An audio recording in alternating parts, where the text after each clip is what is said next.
Bien, merci à tous d'être venus. Ces 2 meurtres successifs sont l'une des affaires les plus complexes que nous ayons eu à résoudre. Mariva, tu peux nous résumer le rapport d'enquête ? Oui. Dans la nuit du 10 janvier, un coup de feu a été entendu dans l'appartement de Monsieur Corosé, ancien criminel, condamné pour meurtre et libéré il y a 1 an. Ouais, et qu'on connaît malheureusement trop bien.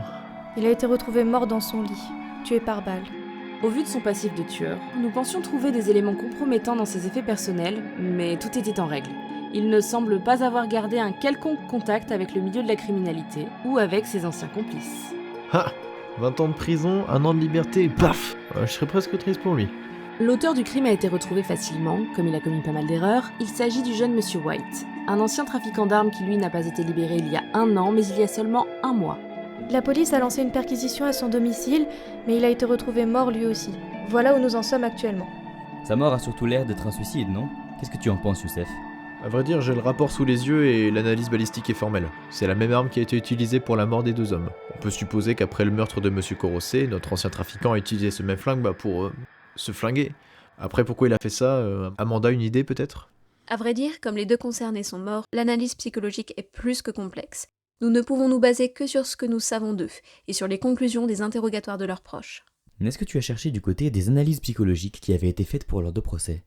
Effectivement, Monsieur White était sain d'esprit, c'était juste un trafiquant qui faisait son affaire. Concernant Corosé, avant sa libération prématurée l'année dernière, nous avions fait des interrogatoires. Nous craignions à l'époque une récidive de sa part, une fois remis en liberté. Sa libération avait fait scandale d'ailleurs. Je l'oublierai jamais. Avec Amanda et Alice, on n'en revenait pas. Surtout que toi, tu étais là il y a 20 ans pour son enquête. Le voir finalement repartir tranquille, c'était quelque chose.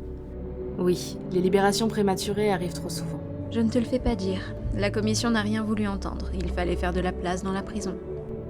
La question est maintenant, pourquoi le jeune White aurait tué Monsieur Corosé ? Quel est le lien entre les 2 ? Comme nous faisons face à 2 anciens hors-la-loi, nous pourrions penser à un règlement de compte. Les armes, un meurtrier, le lien n'est pas idiot. Les 2 auraient pu se connaître. Peut-être que Corosé a acheté des armes à White, et celui-ci aurait voulu se venger, pour une raison inconnue. Je ne sais pas, c'est très improbable que les 2 aient pu se connaître. Regardez, le trafiquant d'armes a été libéré il y a à peine 1 mois. Il aurait eu le temps de se réinsérer dans le milieu de la criminalité, de rencontrer Monsieur Corosé, d'avoir un différend avec lui, puis de planifier son meurtre, le tout en étant étroitement surveillé par nos services, puisqu'il était encore dans sa période de réinsertion. Ouais, c'est vrai que dit comme ça... Donc les 2 ne se connaissaient probablement pas. Mais le meurtre est bien arrivé pour une raison. J'ai déjà été confrontée à des affaires où le cerveau engageait un délinquant pour faire le sale boulot. Bien pratique pour que la police ait un coupable tout fait et se perde en fausses pistes. Tu veux dire que le trafiquant d'armes aurait été engagé par une tierce personne pour tuer Corosé ? C'est une possibilité. C'est complètement risqué. Le cerveau de l'affaire savait forcément qu'il sortait de prison, donc qu'il était surveillé. Entrer en contact avec lui, c'est de la folie. C'est vrai, Amanda, mais cette hypothèse n'est pas idiote. Elle expliquerait pourquoi notre ancien trafiquant a été retrouvé mort le lendemain du meurtre. C'était pas un suicide ? Enfin, perso, si j'avais buté quelqu'un, j'aurais tellement de remords le lendemain que je penserais peut-être à faire... ça. C'est peut-être ce que le cerveau a voulu nous faire croire. C'est ça.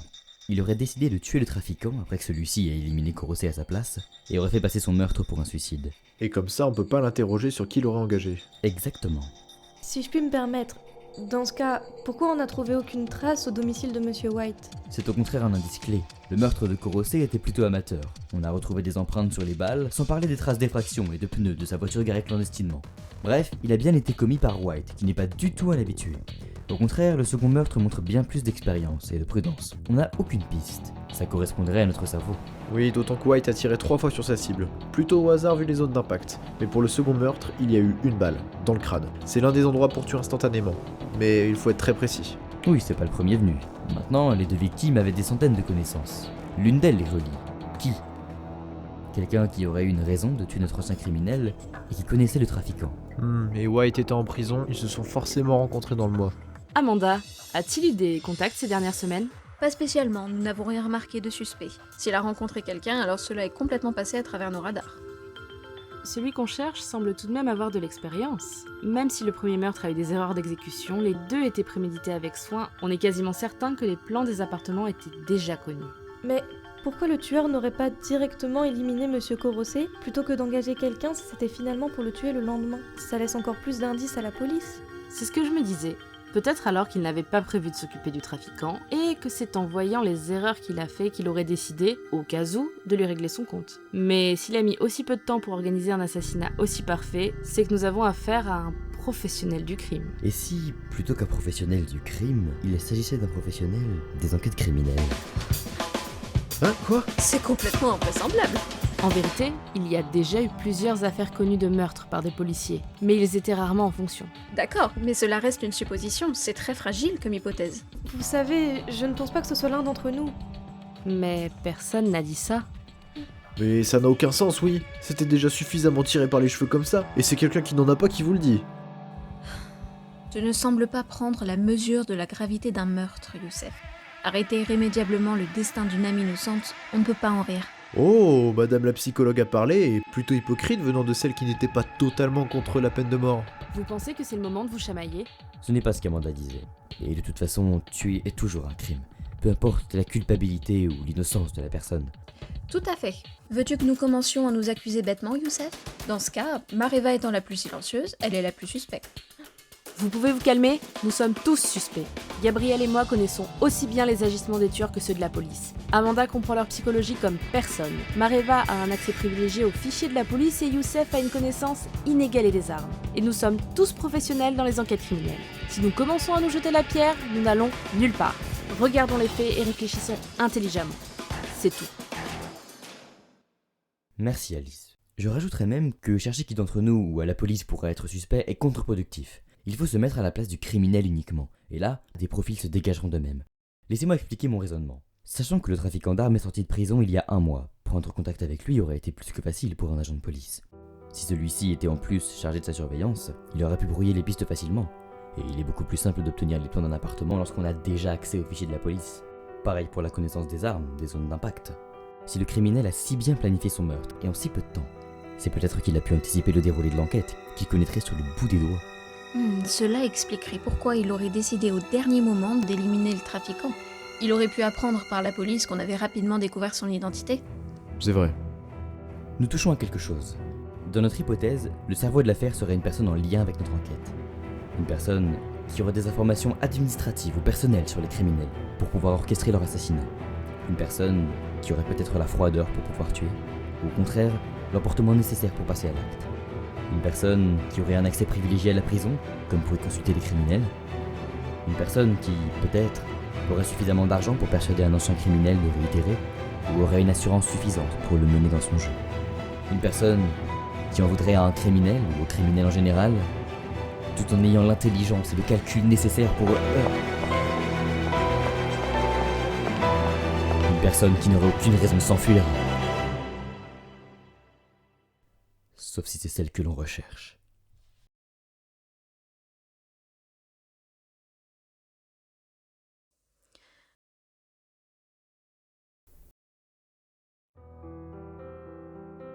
C'est... Comment toi tu as pu... Tu n'en as vraiment aucune idée? Lui, il était si dérangé derrière son faux sourire, si pervers, j'étais sûre qu'il allait récidiver. Il ne fallait pas accepter sa demande de libération prématurée. Mais ma parole n'a pas valu un sou. Et il avait une bonne conduite au pénitencier. Il fallait bien faire de la place dans les prisons. Cela fait des années qu'on se tue à traquer les criminels, à tenter chaque jour d'écarter un peu plus de mal de ce monde. Mais à chaque fois, nous sommes noyés de nouvelles affaires. À chaque fois, c'est encore pire. Et une fois sur deux, notre travail est détruit par des instances ratées et corrompues. Quand la justice ne fait rien, ils continuent. Quand elle les condamne, ils récidivent. Et quand ils partent, d'autres prennent la relève. J'ai voulu stopper la machine. J'ai voulu rendre un peu justice à ce monde. Eux aussi, c'est ce qu'ils voulaient faire. Tu le sais mieux que n'importe qui. Les criminels ont le plus souvent une excellente raison d'agir.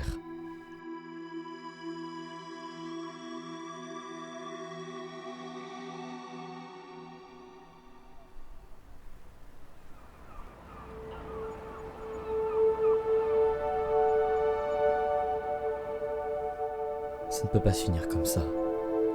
Ça faisait 12 ans qu'on travaillait ensemble. Mon amie, qui voulait donner sa vie à la justice, ou bien du monde, a fini par devenir une tueuse. Elle les haïssait tellement qu'à la fin, il n'y a plus aucune différence entre elle et eux. C'est le paradoxe de la police. On agit par altruisme, mais on doit se rendre insensible si on veut tenir le coup. Amanda n'a jamais réussi. Et alors qu'elle représente ceux qui luttent contre le crime, elle a fait le pire qui soit. En fin de compte, on ne connaît jamais vraiment les autres. Oui, c'est toujours dur de savoir ce qui se cache au fond de quelqu'un. C'était pourtant son travail. On ne peut faire confiance à personne.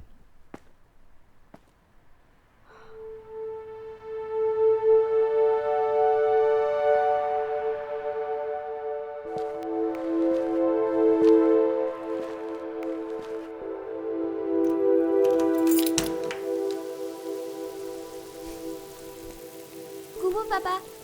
On a une mini cuisinière à la maison, de ce que je vois.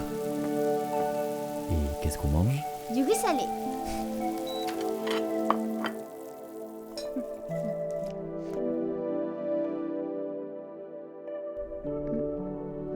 T'as pas passé une bonne journée? Mais si, ça va bien. Bah t'as pas l'air. On dirait mamie quand elle rate l'amour est dans le pré.